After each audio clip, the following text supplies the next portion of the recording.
Hi everyone, welcome to the Whiteleyverse with me, Connor Whiteley, for another daily story with a chapter from one of my novellas.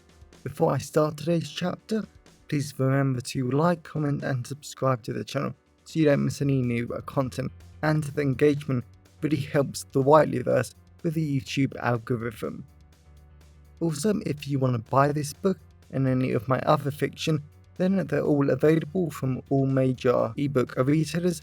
You can order the paperback and hardback copies from Amazon, your local bookstore and local library if you requested.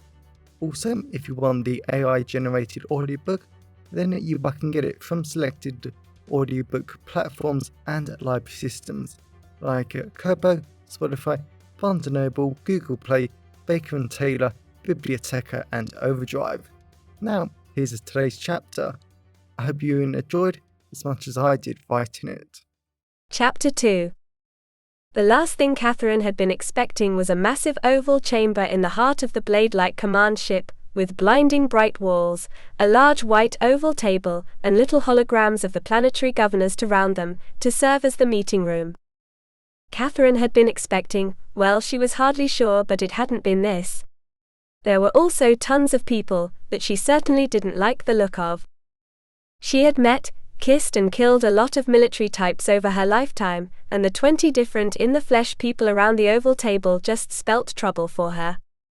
Catherine focused on a particular woman that summed up the military attitude towards the current crisis. She was a large muscular woman who was wearing a grey uniform, so she was probably from Navy intelligence, basically a spy. Catherine was just amazed at how straight she sat. She looked like she was about to explode at any moment, but it wasn't with determination or anything. Everyone at this table was so furious at the threat by the enemy that they actually looked reckless.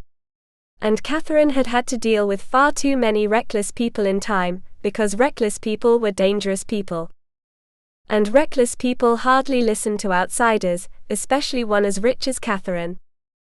"My friends," Drax said as he sat down next to Catherine. As Drax continued to introduce the threat, Catherine and the planetary governors and the members of the military command on the ship, Catherine just couldn't help but wonder why the traitors would attack this system. It was no secret, the Samuel system was a low-priority system for the Empire. It was so far out in the galactic south that it was almost impossible to travel there quickly. Even with the extreme speeds of modern technology, it had taken Catherine 2 years to travel here alone. She was impressed a tiny detachment, she had checked, of her children had been so close when the threat presented itself. The snobbish, reckless woman from Navy intelligence stood up. "I propose a full conscription. We get every single man and woman on the planets regardless of age to be armed and enlisted," she said. Catherine had talked with a few Navy officers in her time, and that was strange for them. They were normally about countermeasures behind enemy lines, they weren't about open conflict. "No," Drax said. "We need people, not in the army, to fulfill the other industries and look after the children." The woman laughed. "What good is looking after the children, if the traitors take the system?" She did have a fair point, but Catherine still wasn't sure. Forcing billions of people to take up arms was dangerous, especially as there were bound to be traitors infecting the population with hate, malice, and corruption against the Emperor. Arming them seemed futile, so Catherine told them. "Doctor," one of the planetary governors said, "you are not a military specialist. You are not from here. You are not anything here." A good number of the other people at the table nodded. Catherine just smiled. She had had to deal with these idiots a lot, and they were always as stupid as each other. Humans were almost as stupid 90,000 years ago as they were today. The oval table hummed a little as a massive hologram of the Samuel system revealed itself, showing the first of the traitor warships entering the system. The warships would reach the first planet within hours, and the 4 billion people on that planet would die. Catherine watched the other military commanders pretend to study the details, but they had no clue what they were facing. "We must evacuate the planet," someone said. "There is no time," a woman shouted, presumably the planetary governor of the world. The military commanders in the room simply shrugged. They didn't care, and those soldiers on the planet probably didn't even know how to fire a gun, let alone kill a superhuman. 4 billion people were going to die unless Catherine did something. Catherine stood up. I have listened to the Emperor himself talk, and if you don't do exactly as I say, your system will burn. Every single person in this solar system will be ash if you don't listen to me.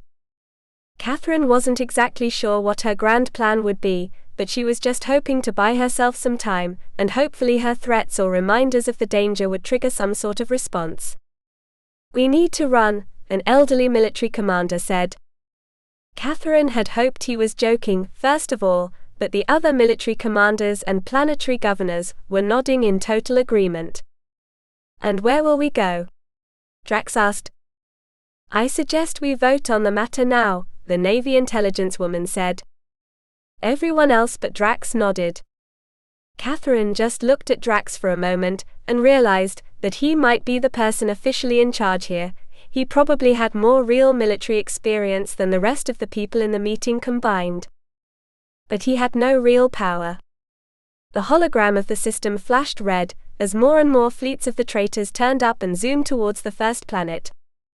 Catherine was never going to tell the military commanders in the room that each fleet would be made up of 5 ships carrying 5,000 soldiers each. That was 25,000 superhumans in a fleet, and there was a lot more than one coming towards them. It still made no sense why so many were coming to this system of all things. Catherine just knew, as she saw the anger behind Drax's eyes, that he was an outsider. He wasn't born in the system, and this solar system had never seen any real conflict, so what do people do when they've faced a life of easy living and no hardship? They simply run away when hardship comes. Catherine laughed aloud, not because she completely despised the military of this solar system for its cowardice and willingness to give up the Emperor's land to foul traitors, but because she actually wanted to save them. Stop, Catherine said, standing up.